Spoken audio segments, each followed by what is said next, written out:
لله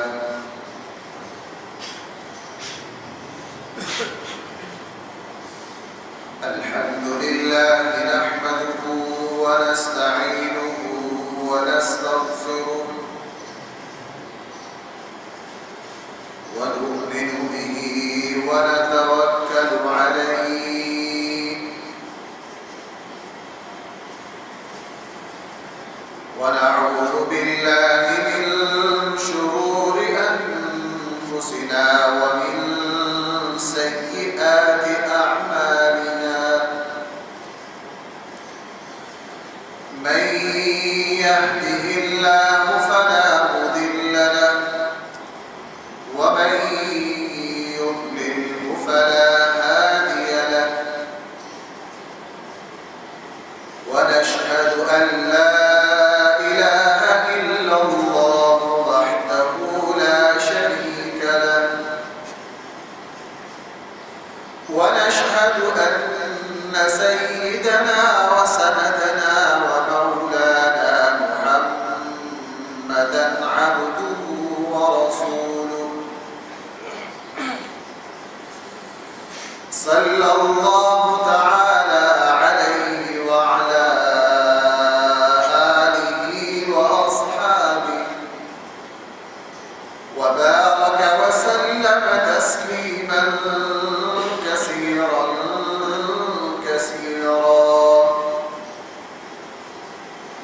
أما بعد فأعوذ بالله من الشيطان الرجيم بسم الله الرحمن الرحيم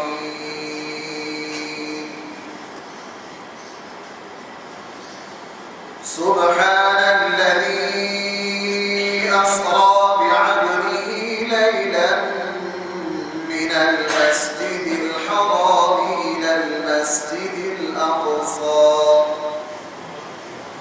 إلى المسجد الأقصى الذي باركنا حوله لنريه من آياتنا إنه هو السميع البصير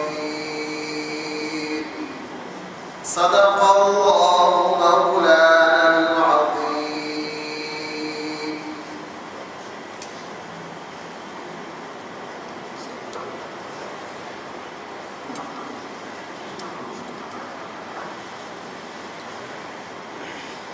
محترم سامعین کرام،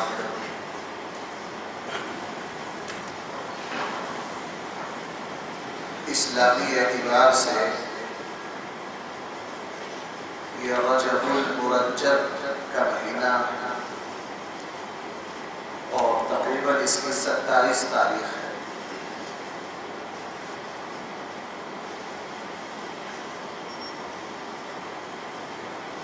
تاریخی روایات میں سے ایک روایت یہ ہے کہ سرکار دو جہاں صلی اللہ علیہ وسلم کو اللہ جل جلالہ نے جو معراج کروائی وہ اس مہینہ میں کروائی۔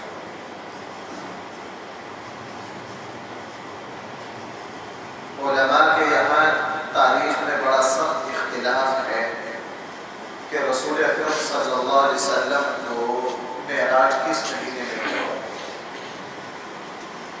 ربیع الاول میں کروائی گئی، رجب میں کروائی گئی، شوال میں کروائی گئی، اس میں بہت سارا اختلاف ہے۔ اور یہ بھی اختلاف ہے کہ نبوت ملنے کے بعد کس سال میں رسول اللہ صلی اللہ علیہ وسلم کو معراج کی دولت سے مالا مال کیا۔ دو تین باتیں ہیں جن کو دیکھ کر یوں لگتا ہے کہ معراج رسول اکرم صلی اللہ علیہ وسلم کی مکی زندگی کے آخری سالوں میں ہوا ہے۔ مکہ میں حضور کی نبوت کا 10واں سال ہو یا 11واں ہو 12واں ہو، یہ جو آخری 2-3 سال ہے اس میں رسول اللہ صلی اللہ علیہ وسلم کو معراج کرایا گیا۔ یہ جو رات ہے اس میں بھائی کوئی شک والی بات ہی نہیں کہ سرکار دو جہاں صلی اللہ علیہ وسلم کو ایسے اعزاز سے نوازا گیا کہ یہ اعزاز کسی نبی کے مقدر میں نہیں آیا۔ یہ ایسا اللہ جل جلالہ کی طرف سے حضور پر ایک ایسی عنایت اور مہربانی تھی کہ یہ حضور کے علاوہ پوری کائنات میں یہ شرف کسی کو حاصل نہیں، حتیٰ کہ فرشتوں کو بھی یہ شرف حاصل نہیں۔ معراج کا واقعہ بہت مشہور ہے، معروف ہے، آپ سارے حضرات اکثر اس واقعہ کو سنتے ہیں، سیرت کی کتابوں میں پڑھتے ہیں۔ میرے ذہن میں یہ بات آئی اللہ کی طرف سے کہ معراج کے واقعہ میں جو کچھ امت کے لیے ہدایات ہے، جو کچھ امت کے لیے سبق ہے، معراج کے واقعہ سے مجھے اور آپ کو جو رہنمائی دینی چاہیے، ان پہلوؤں کو میں آپ کی خدمت میں عرض کروں۔ اس لیے میں واقعہ تو ذکر نہیں کروں گا، اس واقعہ سے ہمارے لیے جہاں جو عمل کی کام کی بات ہے انشاءاللہ وہ میں آپ کی خدمت میں عرض کروں گا۔ اللہ جل جلالہ اس واقعہ کو سمجھنا اور اس سے حاصل ہونے والے جو سبق ہیں اس پر مجھے بھی اور آپ کو بھی عمل کی توفیق عطا فرمائے۔ شریعت کا ضابطہ یہ ہے، اللہ جل جلالہ کی سنت بھائی یہ ہے کہ اللہ جل جلالہ جب اپنے بندے کو امتحان میں آزمائش میں ڈالتے ہیں تو اس کے بعد اللہ جل جلالہ اس آزمائش کی بقدر انعامات سے بھی نوازتے ہیں۔ یہ اصول ہے، اس کو یاد رکھنا چاہیے۔ میں نے کیا اصول عرض کیا ہے؟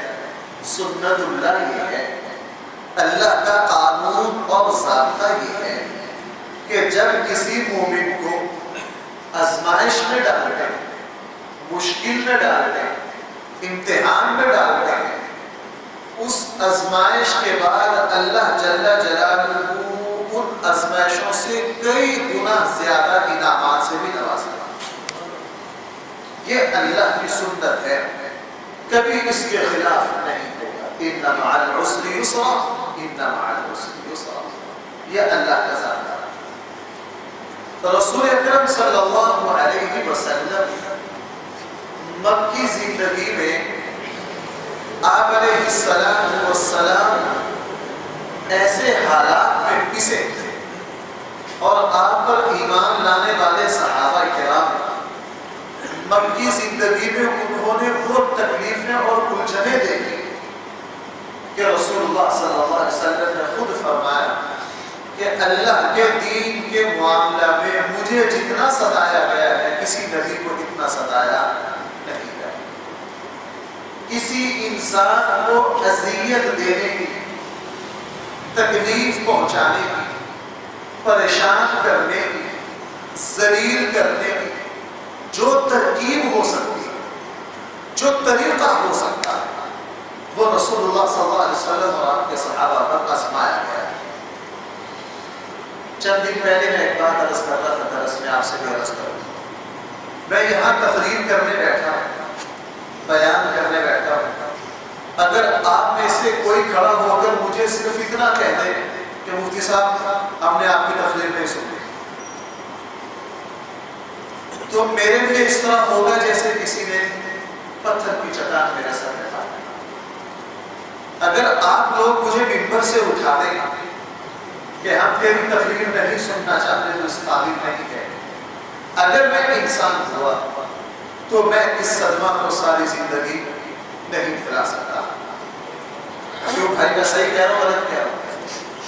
اب ذرا پرکھیے رسول اللہ صلی اللہ علیہ وسلم، سرکار دو جہاں صلی اللہ علیہ وسلم، نبی سے زیادہ نفیس مزاج، نبی سے زیادہ پاکیزہ مزاج، نبی سے زیادہ عزت والا، حضور سے زیادہ سچا عظمت والا کوئی نہیں ہو سکتا۔ لیکن رسول اللہ صلی اللہ علیہ وسلم کے ساتھ ہر روز یہ واقعہ ہوتا کہ آپ علیہ السلام جب بھی کسی کافر کو اسلام کی دعوت دیتے تو حضور کا سگا چچا ابو لہب ہر وقت ساتھ ساتھ رہتا۔ حضور جب کسی کو قریب لگ کر بات کرتے تو یہ فوراً کہتا ہو لوگوں میرا یہ بھتیجا دیوانہ ہے، میں اس کا چچا ہوں، کا دماغی توازن ٹھیک نہیں ہے، یہ بہتی بہتی باتیں کرتا ہے، اس کی بات نہ کوئی سننا، وگرنہ تمہارے اندر بھی ایسا ہو جائے۔ حضور جہاں جاتے ابو لہب بدبخت اس کے حضور کے پیچھے پیچھے، اور حضور کی دیوار اور اس بدبخت کی دیوار بھی ایک، حضور کی دیوار کے ساتھ اس کی دیوار بھی، اور یہ اور اس کی بیوی ام جمیل ان دونوں کا پسندیدہ کام سارا دن یہ تھا کہ یہ اللہ کے نبی کے دل کو زخمی کرتے، اللہ کے نبی صلی اللہ علیہ وسلم پر جملے کسے، آپ کو دیوانہ اور بے وقوف کہتے ہیں، آپ کو یہ کہتے ہیں کہ اس کے دماغ پر اثر ہو گیا ہے، ہر روز یہ واقعہ ہر مجلس میں حضور کے ساتھ ہوتا، اور بھائی سرکار دو جہاں صلی اللہ علیہ وسلم ہے کہ اس دکھ کو برداشت کرتے ہیں، اس دکھ کو برداشت کرتے رہتے مکی زندگی میں آپ علیہ السلام نے اتنا برداشت کیا، یہاں تک کہ رسول اللہ صلی اللہ علیہ وسلم مکے والوں سے مایوس ہو گئے اور حضور طائف تشریف لے گئے، شاید طائف والے میری بات کو قبول کر لیں۔ جب طائف پہنچے ان بدبختوں نے مکے والوں سے بھی دو ہاتھ آگے گئے، انہوں نے حضور پر وہ پتھر برسائے، بچے پیچھے لگا دیے۔ بھائی تھوڑا تصور کرو، ہم نے یہ واقعہ اللہ کو مرتبہ پڑھا ہے، سنا ہے، یہ پڑھنے سننے کو چھوڑو، ذرا اس کو اپنے دل میں ذرا تھوڑا سا اس کیفیت پر اپنے دل کو لاؤ کہ سرکار دو جہاں صلی اللہ علیہ وسلم آگے ہیں اور بچے بھائی پتھر مار رہے ہیں پیچھے سے، اور حضور کو جملے کس رہے ہیں، حضور بھاگ رہے ہیں۔ کئی مرتبہ رسول اللہ صلی اللہ علیہ وسلم گرے اٹھ کر پھر چلے، گرے پھر چلے، یہ کیفیت ہے رسول اللہ صلی اللہ علیہ وسلم کی۔ اور بھائی جب طائف پناہ ڈھونڈ رہے تھے رسول اللہ صلی اللہ علیہ وسلم، یہ وہی زمانہ تھا کہ حضور کے دو سب سے مضبوط سہارا زمین پر آپ کی زوجہ مطہرہ حضرت خدیجہ تھی، اور رسول اللہ صلی اللہ علیہ وسلم کے بڑے شفیق اور مہربان چچا جناب ابی طالب تھے، بیوی کا بھی انتقال ہو گیا، اس کے چند دنوں بعد ابو طالب کا بھی انتقال ہو گیا، دنیاوی طور پر سہارا بھی کوئی نہیں، مکہ والے قبول نہیں کرتے ہیں، طائف والوں کے پاس پناہ لینے گئے ہیں، ان بدبختوں نے مکہ والوں سے بھی زیادہ حضور پر ظلم کیا۔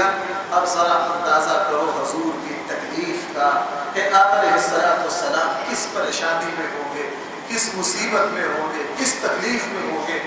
جب حضور تکلیف کی معراج پر پہنچ گئے، جب حضور مشقتوں کی انتہا پر پہنچ گئے، پھر اللہ جل جلالہ کا وہ قانون اور ضابطہ حرکت میں آیا جو میں نے آپ سے پہلے بیان کیا ہے کہ حضور نے آزمائش کے جتنے مرحلے تھے صبر کے ساتھ، تحمل کے ساتھ، اطمینان کے ساتھ، پوری بصیرت کے ساتھ مکہ والے کافروں کے پتھروں کا سامنا کیا۔ جب یہ پورا امتحان اللہ جل جلالہ کی توفیق سے رسول اللہ صلی اللہ علیہ وسلم پورا کر چکے، پھر اللہ جل جلالہ کی طرف سے مہربانی ہوئی، فضل ہوا، کرم ہوا۔ اللہ نے فرمایا اے میرے حبیب آپ کی تکلیفیں بہت ہو گئی، آپ کی مشقتیں بہت ہو گئی ہیں، میں جب کسی پر تکلیف اور مشقتیں اتارتا ہوں پھر اس کو عزتیں اور عظمت بھی اسی اعتبار سے دیتا ہوں۔ اس لیے پھر ان حالات میں اللہ جل جلالہ نے رسول اللہ صلی اللہ علیہ وسلم کو معراج پر بلایا۔ حضور ان حالات میں معراج پر گئے ہیں بھائی جب زمین پر حضور کو کوئی قبول نہیں کر رہا تھا، لیکن زمین والوں کی اوقات کیا، رسول اللہ صلی اللہ علیہ وسلم کو معراج پر بلا کر اعلان کر دیا گیا اے میرے حبیب اب ساری عظمتیں تیرے لیے، التحیات للہ والصلوات والطیبات۔ اس لیے بھائی جب معراج کا واقعہ پڑھا اور سنا جائے، حضور کے اوپر انعامات پڑھے جائیں اور کتابوں میں جب ہم سنیں پڑھیں اہل علم سے سنیں تو یہ ضرور مد نظر رکھنا کہ یہ حضور کو فضیلتیں ویسے ہی نہیں ملی، رسول اللہ صلی اللہ علیہ وسلم نے قربانیوں کی ایک داستان رقم کی، رسول اللہ صلی اللہ علیہ وسلم نے اللہ کے نام پر وہ تکلیفیں، وہ ظلم، وہ زیادتیاں برداشت کی۔ جب رسول اللہ صلی اللہ علیہ وسلم تکلیفوں کی معراج پر پہنچ گئے پھر اللہ جل جلالہ نے حضور کو اپنے رحمت کی معراج پر بلایا۔ اس لیے بھائی معراج کا ایک سبب کیا ملا یہ نہیں بھولنا بھائی، میں بڑی محنت سے آپ حضرات کے لیے اپنے فائدے کے لیے باتیں نکال کر لاؤں گا، یہ میرے شاید دو یا تین جمعے اسی موضوع پر ہوں گے، آپ نے یہ نہیں بھلانے میں ہر جمعے پیچھے سے ساتھ لاؤں گا تاکہ ہمیں یاد ہو جائے کہ معراج کا واقعہ ہمیں سمجھا کیا تھا۔ ہم قصہ برائے قصہ پڑھتے ہیں، ایک ناول کھولا، ایک کہانی پڑھی، پڑھ کے چلو جی دماغ کو سکون پہنچ گیا، اور بھائی اس سے مل آ گیا، یہ اتنا عظیم واقعہ ویسے ہی ہو گیا۔ اس لیے معراج کا سب سے پہلا سبب بھائی کیا ہے؟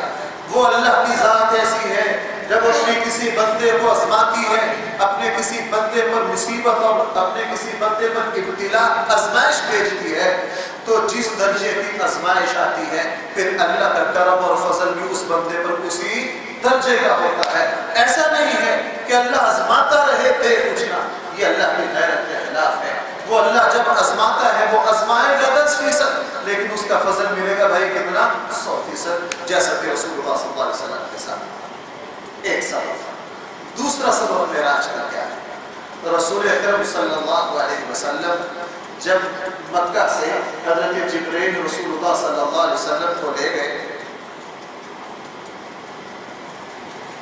تو رسول اللہ صلی اللہ علیہ وسلم کو بہت سارے مقامات دکھائے۔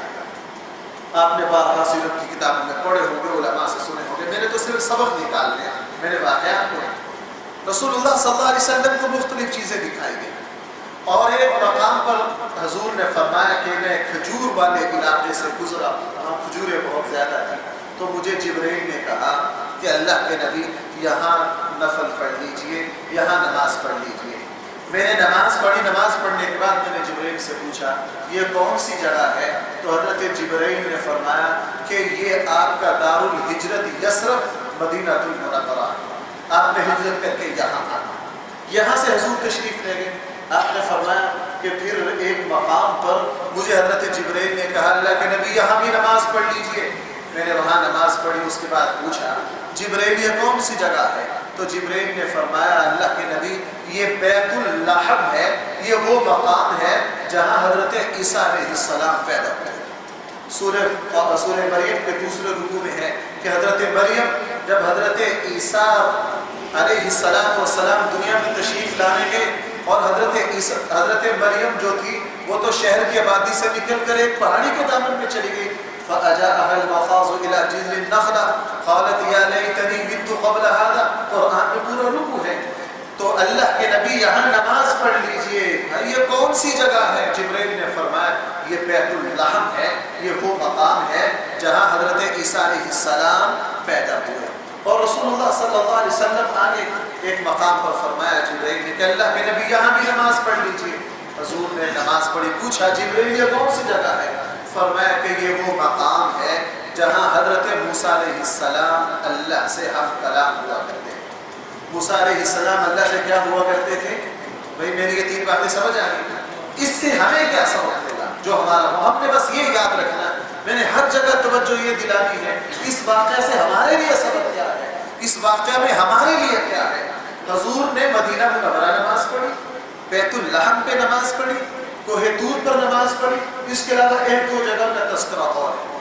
اس سے پتہ یہ چلا کہ بندہ جب کسی بابرکت جگہ جائے تو اس جگہ کا پہلا حق یہ ہے کہ بندہ وہاں جا کر نماز پڑھے۔ اس سے کیا سمجھ میں آیا؟ بندہ جب کسی بھی مقدس جگہ جائے تو سب سے پہلے وہاں کیا کرے؟ نماز پڑھے۔ اسی لیے جب مسجد میں ہم آتے ہیں تو شریعت نے تحیۃ المسجد کہ تم جب مسجد میں آؤ تم بابرکت جگہ آئے ہو، تم یہاں آ کر پہلے نماز پڑھو۔ اور بھائی آج کل جب کوئی بھی شخص حج پر جاتا ہے، عمرے پر جاتے ہیں، تو وہاں جتنے مقدس مقامات، مثلا یہ جامع مسجد قباء ہے، یہ جامع مسجد جن ہے، یہ ذو قبلتین ہے، جو حضرات مدینہ منورہ گئے ہیں بھائی وہ مسجدوں میں جاتے ہیں کہ نہیں جاتے؟ یہ وہ مسجد ہے جہاں صحابہ نماز پڑھ رہے تھے اور اللہ کی طرف سے حکم آ گیا کہ بیت المقدس اب تمہارا قبلہ نہیں ہے، تمہارا قبلہ جو ہے وہ کیا ہے؟ بیت اللہ ہے۔ بیت اللہ کی طرف صحابہ اکرام نے نماز ہی میں اس کی طرف رجوع کر لیا۔ وہ مسجد آج بھی موجود ہے، اسے کہا جاتا ہے جامع مسجد ذو قبلتین۔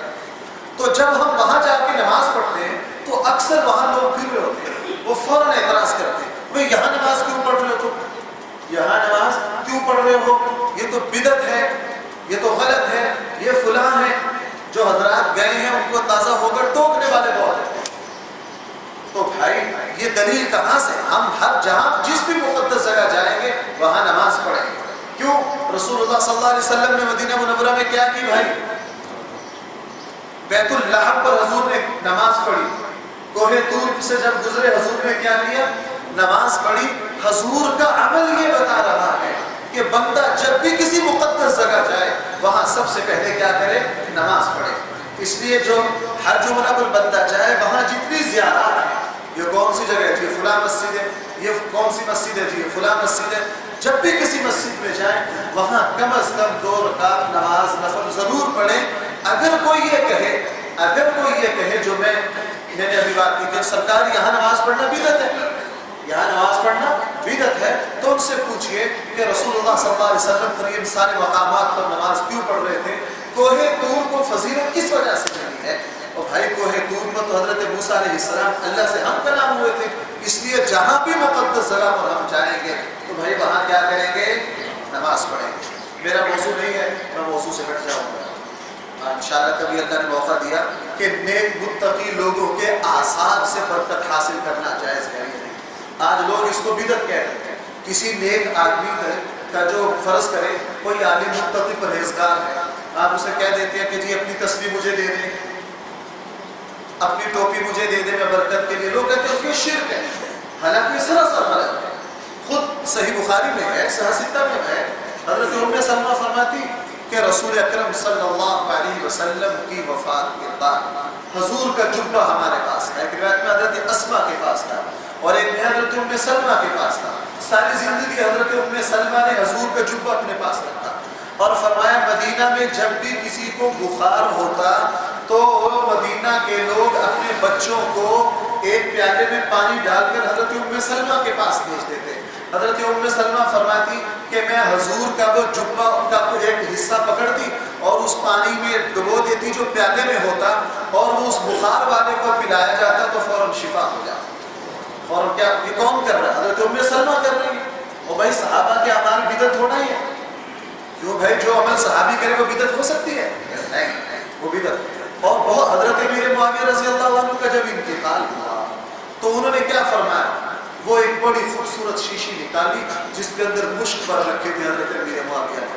آخری وقت آیا، فرمایا کہ اس مشک کے اندر رسول اللہ صلی اللہ علیہ وسلم کے ناخون ہیں. میرا جب انتقال ہو مجھے جب لحد میں اتارو تو میرے چہرے سے کپڑا ہٹا کر رسول اللہ صلی اللہ علیہ وسلم کے یہ ناخون جو ہیں یہ میرے چہرے پر بکھیر دینا. میں اس ناخونوں کی برکت سے اللہ جل جلالہ کے رحم کی امید رکھتا. یہ بھائی کس نے کیا؟ حضرت امیر معاویہ. اور خود سنن بخاری کھول لیجیے آپ، صحیح ستہ میں جگہ جگہ ہے کہ سرکار دو جہاں صلی اللہ علیہ وسلم جب حجۃ الوداع پر تشریف لائے تو اس وقت سارے صحابہ حضور کی برکات حاصل کرنے کے لیے حضور کے پیچھے پیچھے لگے رہتے ہیں. حضور کی کوئی بابرکت چیز ہمارے ہاتھ آ جائے. اب جب حضور نے حج پر حلق کروانا تھا، حضور جب حلق کروانے لگے تو وہاں جھمگٹا لگ گیا. اب ہر بندے کی کوشش یہ ہے کہ میں حضور کے بعد لوں، تو رسول اللہ صلی اللہ علیہ وسلم نے سب کو کھٹا، بھائی ٹھہر جاؤ. سارے صحابہ ٹھہر گئے. رسول اللہ صلی اللہ علیہ وسلم نے اپنے حلق کروایا، بال کٹوائے اور اس کے بعد وہ سارے بال حضرت انس کے سوتیلے والد حضرت طلحہ جو اشرف مبشرہ میں سے ہیں ان کو دے دیے. فرمایا طلحہ یہ سب میں تقسیم کرو. کیا فرمایا طلحہ؟ یہ تو خود بخاری میں ہے، ابو داود میں ہے، نسائی میں ہے، یہ تو صحیح ستہ میں جگہ جگہ ہے.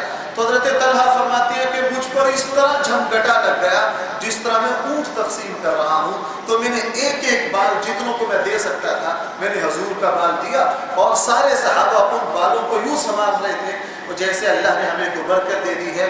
اور بھائی یہ تقسیم کرنے کا حکم کس نے دیا؟ حضور نے.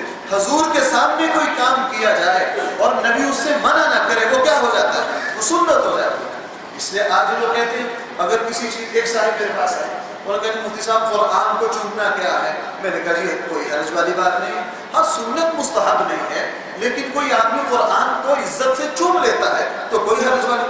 کہنے لگا یہ تو ایک عجیب سے تو شرک لگتا ہے. میں نے کہا بھائی آپ کو ہر چیز ہی شرک لگتی ہے. اس لیے قرآن کریم کو برکت کے لیے چھونا، آنکھوں سے لگانا، یہ بھائی سراپا برکت ہے.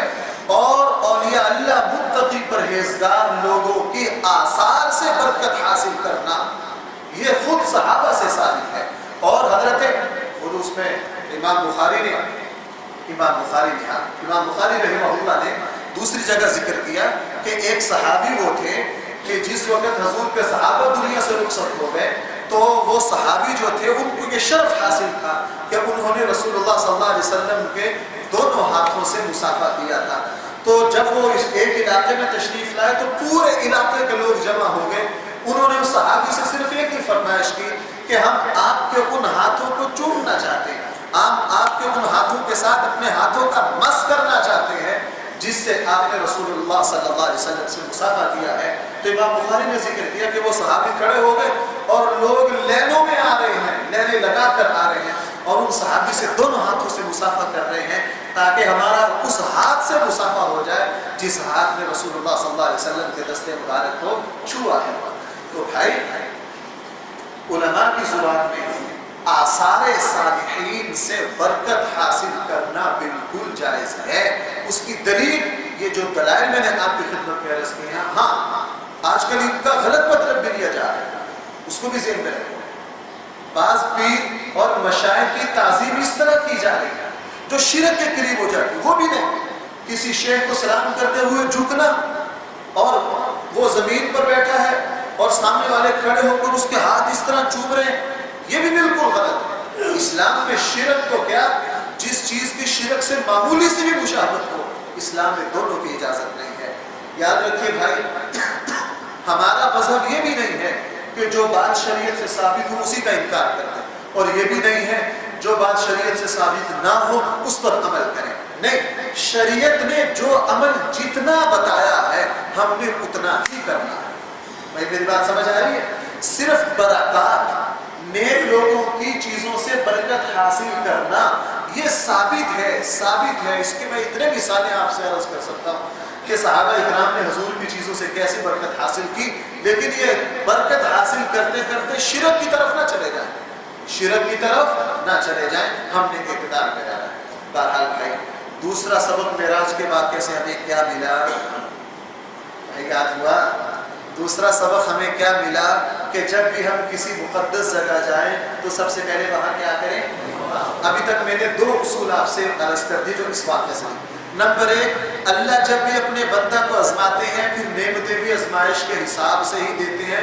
اگر آزمائش سخت آ گئی پھر نعمتیں بھی اللہ بہت زیادہ دیتے ہیں, جیسے حضور کے ساتھ کیا. اور دوسرا اصول اس واقعے سے یہ نکلا ہمارے لیے کہ جب بھی کسی مقدس جگہ جایا جائے وہاں سب سے پہلے بھائی کیا کیا جائے؟ نماز پڑھی جائے.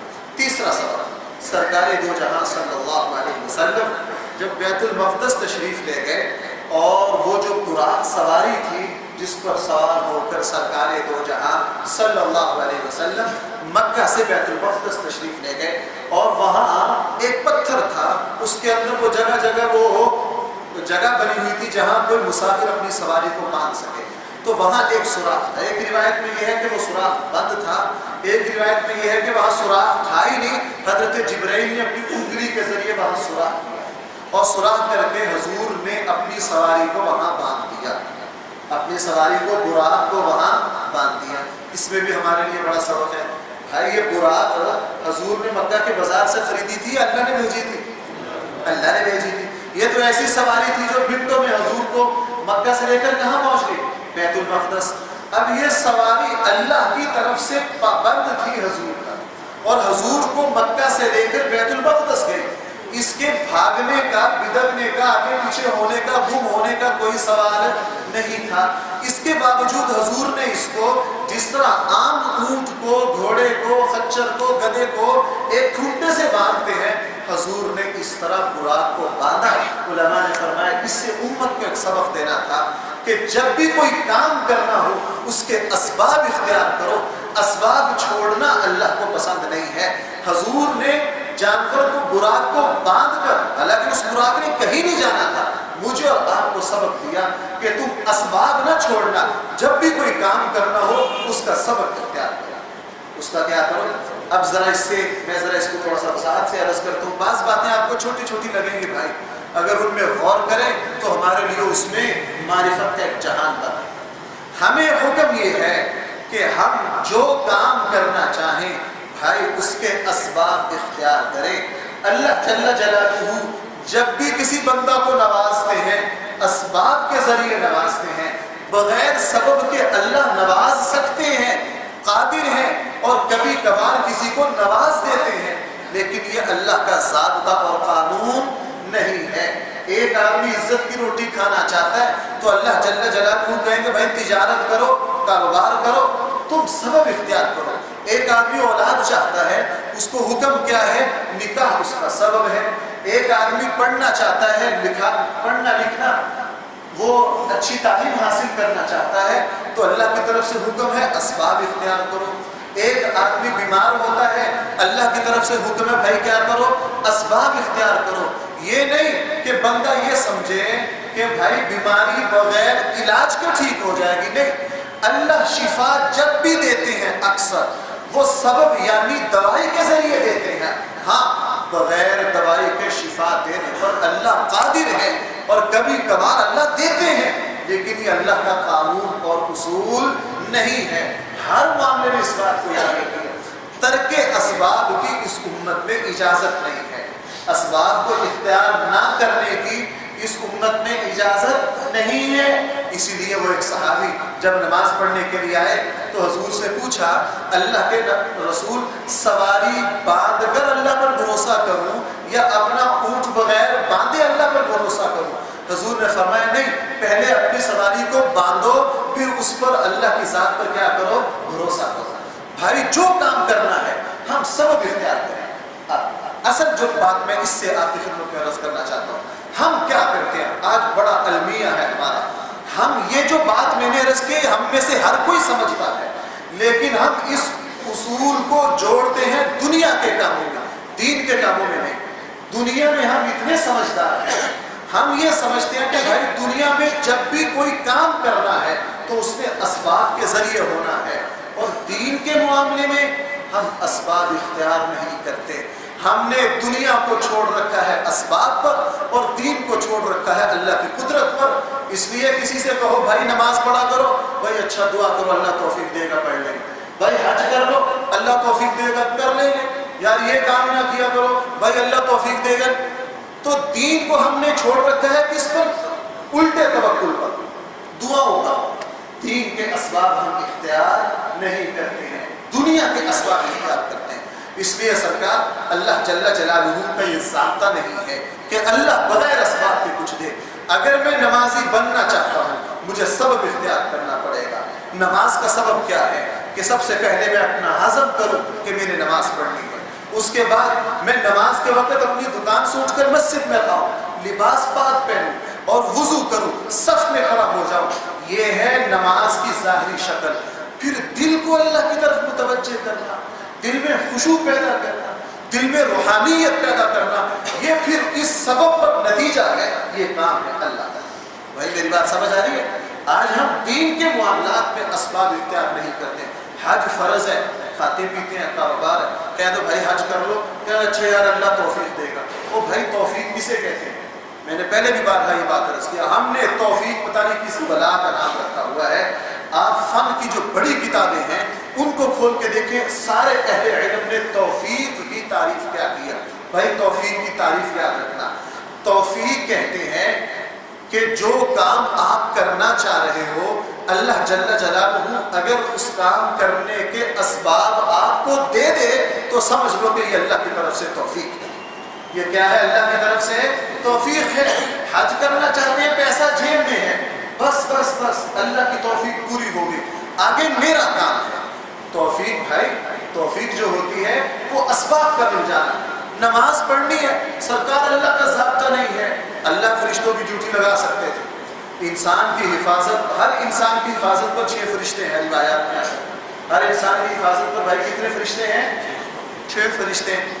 اگر اللہ جل جلالہ 7واں بھی ساتھ لگا دیتے، وہ کیا کرتا؟ ہمیں نماز کے وقت گھر سے اٹھا کر مسجد میں لے آتا، لیکن اللہ نے نہیں کیا۔ اس لیے اللہ فرما رہے ہیں توفیق یہ ہے تمہیں نماز کا علم حاصل ہے، تمہیں پتہ ہے میں نے نماز پڑھنی ہے۔ جب تمہیں اتنا علم آ گیا اللہ کی طرف سے بھائی توفیق مل گئی۔ اب گناہ ہم چھوڑنا نہیں چاہتے۔ ایک آدمی ہے، سودی کاروبار ہے، بینک میں پیسے ہیں، سود سے قرض لے رکھا ہے اور سارا سود چل رہا ہے، اس کو منع کرو وہ آگے سے کیا کہہ دے گا؟ کہے گا جی دعا کرو اللہ مجھے توفیق۔ اس سے پوچھو بھائی سود حلال ہے کہ حرام؟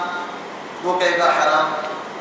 سود کھانا اللہ کو پسند ہے کہ نہیں؟ وہ کہے گا جی پسند نہیں ہے۔ اسے کو سرکار پھر جوتوں کے لیے تیار ہو جاؤ، اللہ نے تمہیں سود چھوڑنے کی توفیق دے دی، اللہ نے تمہیں سود چھوڑنے کی توفیق دے دی ہے۔ اس لیے بھائی تیسرا سبق معراج کے واقعے سے ہمیں یہ ملا کہ سرکار دو جہاں صلی اللہ علیہ وسلم جب بیت المقدس تشریف لے گئے، آپ نے اپنی سواری کو اس چٹان کے ساتھ باندھا، حالانکہ یہ شاہی سواری تھی، براق تھی، اس کے بھاگنے کا سوال ہی پیدا نہیں ہوتا، لیکن حضور نے سبب اختیار کیا۔ اس لیے بھائی مجھے اور آپ کو حکم یہ ہے کہ ہم اسباب اختیار کریں، اور جس طرح دنیاوی اعتبار پر دنیاوی چیزوں کے اسباب ہیں، بالکل اسی طرح دین کے بھی اسباب ہیں۔ بھائی میرا بیٹا ساری زندگی تو پڑھے سکول، میرا بیٹا میٹرک کرے، ایم اے کرے، بی اے کرے، اور میں دعائیں مانگوں یا اللہ میرے بیٹے کو حافظ بنا دے۔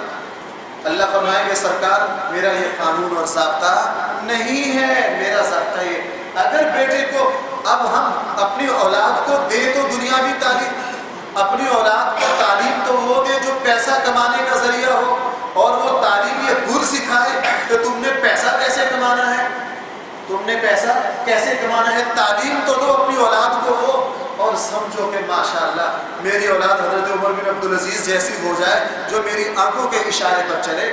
سرکار ایسا نہیں ہوتا، جیسا سبب اختیار کرو گے اللہ ویسا نتیجہ لاتا ہے۔ اگر اولاد کی نیکی کے اسباب اختیار کرو گے تو انشاءاللہ 99% ایسا ہوگا کہ اللہ اولاد کو نیک بنا دے گا۔ یہ اللہ کا اصول اور ضابطہ ہے۔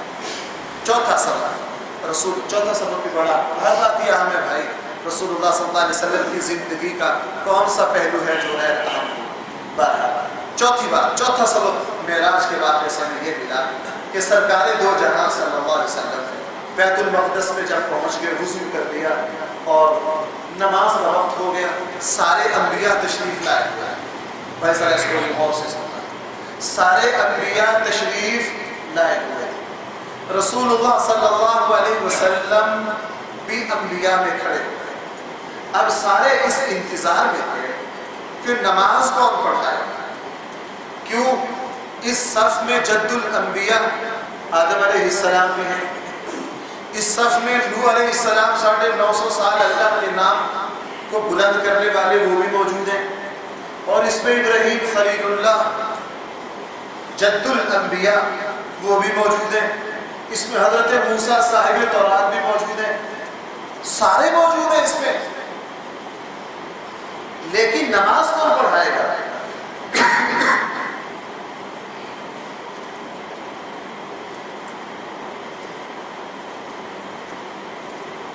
نماز کون پڑھائے گا؟ حضور بھی انتظار میں کھڑے ہو گئے۔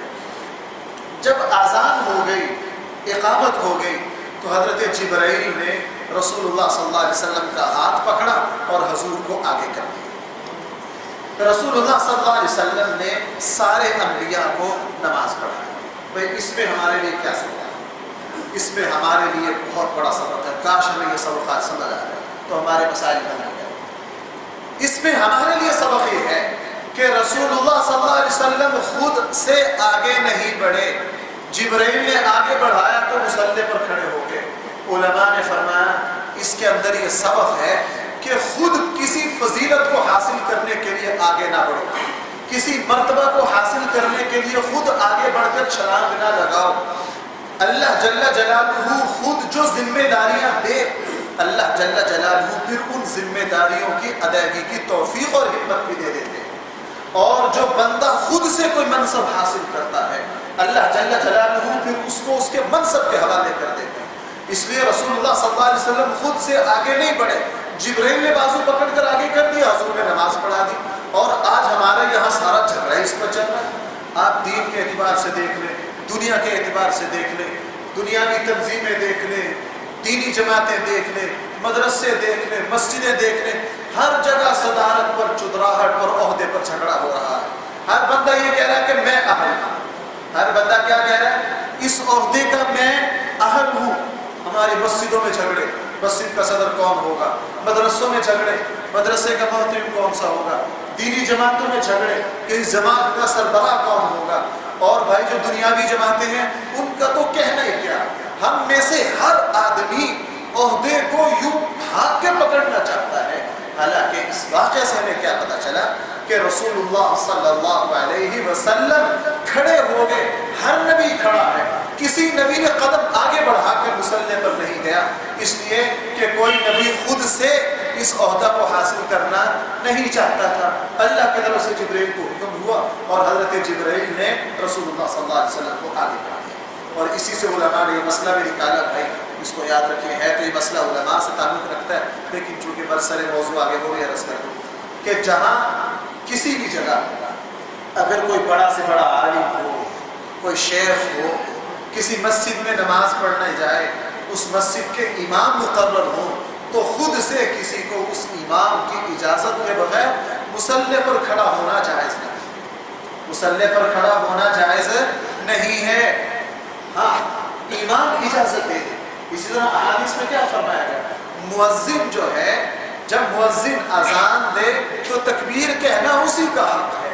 کوئی مؤذن کی اجازت کے بغیر تکبیر نہ کہے.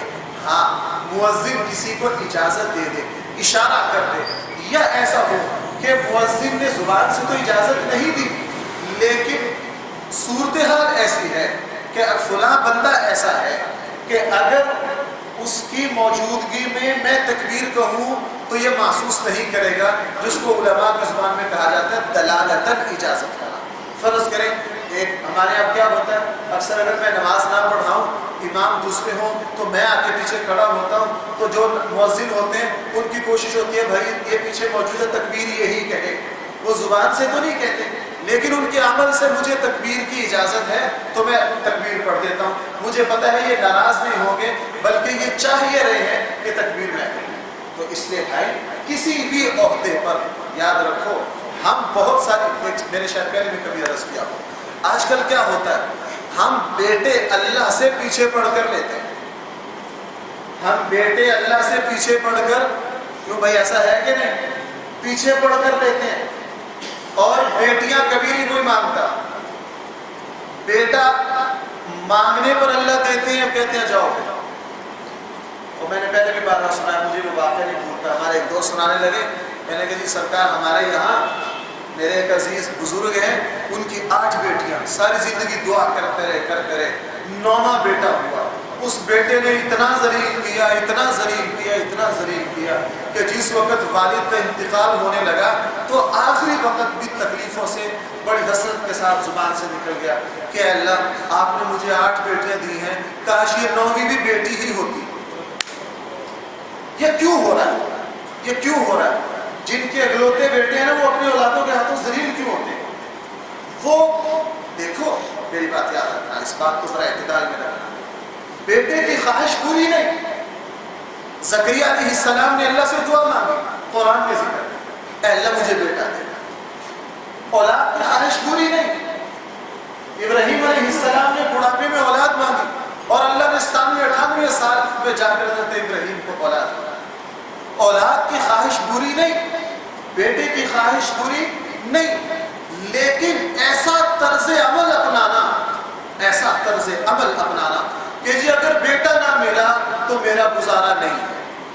مجھے ایک صاحب کہنے لگے جی میری اہلیہ پر ضد ہے اس بات پر کہ اللہ مجھے بیٹا دے. میں نے کہا خدا سے خیر بناؤ، اگر ضد کر کے لوگے تو اللہ تمہارے حوالے کر دے گا. جاؤ یاد رکھو، جو بندہ پیچھے پڑ جائے اللہ دے دیتے ہیں. اللہ جو نہیں دے رہے ہوتے وہ اس وجہ سے نہیں دے رہے ہوتے تو نہ دینے میں مسئلے ہوتا اور حکمت. اس لیے بھائی جب بھی اللہ سے بیٹا مانگا جائے تو یہ اے اللہ اگر بیٹا میرے لیے مفید اور خیر کا ذریعہ ہے مجھے عطا فرما. اور بھائی یہی میں آپ سے بات، آج کل پسند کی شادی میں زیادہ طلاق ہو رہی ہے. جو ماں باپ شادیاں کرتے ہیں اس میں مسلمان بچیوں کو، نوجوانوں کو یہ سبق پڑھایا جا رہا ہے یہ تمہاری عمر ہے، تمہاری زندگی ہے، تم جو چاہو کرو. اللہ معاف فرمائے یہ وقت آ گیا کہ بیٹی ماں کو کہتی ہے تم کون ہوتے ہو میرا رشتہ کرنے والے. قیامت کی صبح تک انشاءاللہ اللہ کا یہ قانون اپنی جگہ قائم ہے کہ جو رشتے ماں باپ نے کیے ہیں، طلاق شدہ جتنی بھی، میں نے چند دن پہلے، آج سے کچھ مہینے پہلے ایک سروے پڑھا تھا ہندوستان کا کہ جو ماں باپ نے شادیاں کی وہ 80% کامیاب ہوئی، صرف 10% 20% ناکام ہوئی. اور جو خود سے شادیاں کی گئی ان میں 80% ناکام، صرف 20% کامیاب. یہ کیوں ہوا؟ یہ اللہ کا یہی ضابطہ اور قانون ہے. جس نے خود سے کوئی چیز نہیں مانگی، اے اللہ میرے مقدر میں جو ہے تو اللہ جل جلالہ فرماتے ہیں اچھا میرے اوپر بھروسہ کرا ہے تو سرکار پھر میں بھی تجھے ڈوبنے نہیں دوں گا. اللہ ایسا مناسب رشتہ دیتے ہیں کہ ساری زندگی آرام سے گزر جاتی ہے. اور جو کہتا ہے میری زندگی میری عمر میری پسند ہر بات میں اللہ کہتا جاؤ. دیکھ لو پھر ایسی شادیوں میں بھائی طلاق زیادہ ہوتی ہے کہ نہیں؟ ہاں. اس لیے اللہ جل جلالہ جب کسی پر ذمہ داری. چند دن پہلے دوست بڑی پیاری بات کہہ رہے ہیں اور کہتے ہیں سرکار بیٹے سارے مانگتے ہیں بیٹی کوئی نہیں مانگتا. بیٹی بغیر مانگے اللہ دیتا ہے انشاءاللہ. اللہ جل جلالہ بیٹیوں کے رہنے میں مدد بھی کرتے ہیں. جس کی 5 بیٹیاں ہوتی ہیں ایک ہوتی ہے ایک والا ناز میں رہ جاتا ہے. ایسے آپ نے بھی بڑے واقعات دیکھے میں نے بھی بڑے دیکھے. ایک والا ناز نخرے میں رہ جاتا ہے کہ میری تو ایک ہی ہے. اور اللہ جس کو 5 دیتے ہیں وہ ساری زندگی وزن محسوس کر رہا ہوتا ہے. اللہ جل جلالہ اس کی مدد اس طرح کرتا ہے کہ وہ خود حیران رہا. میرے ڈسکا کے ایک صاحب ان کی 9 بیٹیاں اور 9 کی 9 بیٹیاں شادی شدہ ہے. ایک بزرگ ہے. ایک مرتبہ میں نے ان سے پوچھا کہنے لگا مفتی صاحب اللہ نے ایسی مدد کی میں ایک بیٹی کی شادی سے فارغ ہوا دوسری کے اسباب خود بخود بن گئے. دوسری سے فارغ ہوا مجھے پتہ ہی نہیں چلا کہ 9 کی 9 بیٹیاں. اب میں اللہ کا اتنا شکر کرتا ہوں کہ یا اللہ 9 بیٹیاں میرے گھر سے رخصت ہو گئی اور مجھے بالکل محسوس نہیں ہوا. یہ میں نے کہا بھائی اصل بات یہ ہے کہ اللہ جل جلالہ نے 9 بیٹیوں کی ذمہ داری آپ پر خود ڈالی تھی. وہ خدا جو ذمہ داری خود ڈالتا ہے وہ ذمہ داری کو نبھانے کی اہلیت بھی خود ہی پیدا کرتا ہے. اس لیے بھائی اللہ کا ضابطہ ہے یہ اللہ کا قانون ہے. خود سے نعمتوں کو جھپے نہ مارو. یہ نہ کہو یا اللہ مجھے گاڑی چاہیے. نہیں اے اللہ مجھے سواری چاہیے جو میرے لیے مناسب ہو. اے اللہ مجھے مکان چاہیے. اللہ کو نقشہ نہ پیش کرو کہ فلاں انجینئر والا کا جو نقشہ ہے نا مجھے اس طرح کی کوٹھی چاہیے. نہ اللہ سے یہ درخواست کرو اے اللہ مجھے سب چھپانے کے لیے عزت کی حفاظت کی اللہ مجھے مکان چاہیے. آپ میری ضرورت کو مجھ سے زیادہ جانتے ہیں میرے لیے کون سا مناسب ہے. اس اللہ کی ذات پر بھروسہ کر کے دیکھو. اس اللہ کی ذات پر بھروسہ کر کے دیکھو اللہ کتنی مدد کرتے ہیں. اسی لیے تو چوتھا سبق یہ ہے کہ رسول اللہ صلی اللہ علیہ وسلم جب نماز کا وقت آیا بڑے بڑے جلیل القدر انبیاء لیکن کوئی آگے نہیں بڑھا سب صفوں میں کھڑے رہے. اس لیے کہ یہ بڑی ذمہ داری تھی. اللہ جل جلالہ جس کو یہ دے گے وہی لے. حضرت جبرائیل نے رسول اللہ صلی اللہ علیہ وسلم کا ہاتھ پکڑ کے آگے کر دیا اور حضور نے نماز پڑھائی. میرا اور آپ کے لیے سبق یہ ہے کہ ہم کسی عہدہ کو کسی منصب کو خود سے خواہش کے ذریعے حاصل نہ کریں. وگرنہ دیکھ لو ایک حکومت آتی ہے وہ اس قوم کو ایسے سبز باغ دکھاتی ہے کہ سرکار ہم دودھ کی نہریں بہا دیں گے ساری قوم ان کے پیچھے لگ جاتی ہے. اور اللہ مدد کیسے کرے ان کی؟ یہ تو خدائی والے دعوے کرتے ہیں ہم یوں کر دیں گے ہم فلاں کر دیں گے. الیکشن میں ہر تقریر ہم سے شروع ہوتی ہے ہم پر ختم ہو جاتی ہے. نہ کسی ہم سے پہلے انشاءاللہ نہ کسی ہم کے بعد انشاءاللہ. تو سرکار اللہ کی مدد کیسے آئے گی؟ اس لیے ہم دھکے کھاتے حکومتوں کے رحم و کرم پر آ رہے ہیں. تو بھائی یہ ہو کیوں رہا ہے؟ اس لیے کہ یہ قوم عہدوں کو جھپے مارتی ہے زبردستی پکڑتی ہے. یہ کہتی ہے مجھ سے زیادہ کوئی اہل ہی نہیں. اور یہ اللہ کی غیرت کے خلاف ہے. موسیٰ علیہ السلام کی زبان سے کیا نکل گیا تھا جس وقت خطبہ دے رہے تھے؟ پوچھا کہ زبان سے علوم نکل رہے تھے حضرت موسیٰ ایک پر ایک. ظاہر صاحب تورات ہے صاحب شریعت ہے کریم اللہ ہے تقریر کر رہے ہیں منبر پر ایک سے بڑھ کر ایک نکتہ. ایک شخص نے پوچھا آپ سے بڑا بھی کوئی عالم ہے؟ کہنے کہ نہیں مجھ سے بڑا کوئی عالم نہیں. بات فخر کی تھی. حضرت موسیٰ نے صحیح کہا. اس وقت ہوئے زمین پر حضرت موسیٰ سے بڑا کوئی عالم نہیں تھا. بات ٹھیک تھی لیکن منبر پر کھڑے ہو کر کہہ گئے مجھ سے بڑا کوئی عالم نہیں ہے. اللہ کو یہ جملہ پسند نہیں آیا. اللہ نے فرمایا موسیٰ اپنی نبوت کی ذمہ داریاں چھوڑو جاؤ خضر کے پاس تمہیں پتہ چلے کہ علم کسے کہتے ہیں. سورہ کہف کے 2 رکوع پورے اترے قرآن نے سارا واقعہ بیان کیا. حضرت موسیٰ خادم کو لے کر اپنے علاقے سے نکلے نبوت کی ذمہ داریاں چھوڑ کر حضرت خضر کو تلاش کیا. حضرت خضر کے پاس جا کر علم حاصل کیا اور اس کے بعد کہنے لگے اے اللہ آپ سے بڑا عالم کوئی نہیں ہے. جملہ ٹھیک تھا لیکن حضرت موسیٰ کی زبان سے تھوڑے سے غیر مناسب انداز میں نکلا. اللہ نے وہی پکڑ لیا اور یہی آج ہمارے ساتھ ہو رہا. ہم ہر قابلیت اپنے لیے سمجھتے ہیں ہر جگہ کہتے ہیں مجھ سے بڑھیا کوئی نہیں مجھ سے اعلیٰ کوئی نہیں اس کام کے لیے مجھ سے زیادہ مناسب کوئی نہیں. دیکھ لیجئے پھر اللہ جل جلالہ کس طرح ذلیل و رسوا کرتے ہیں. اللہ ہم سب کو صحیح سمجھ عطا فرمائے.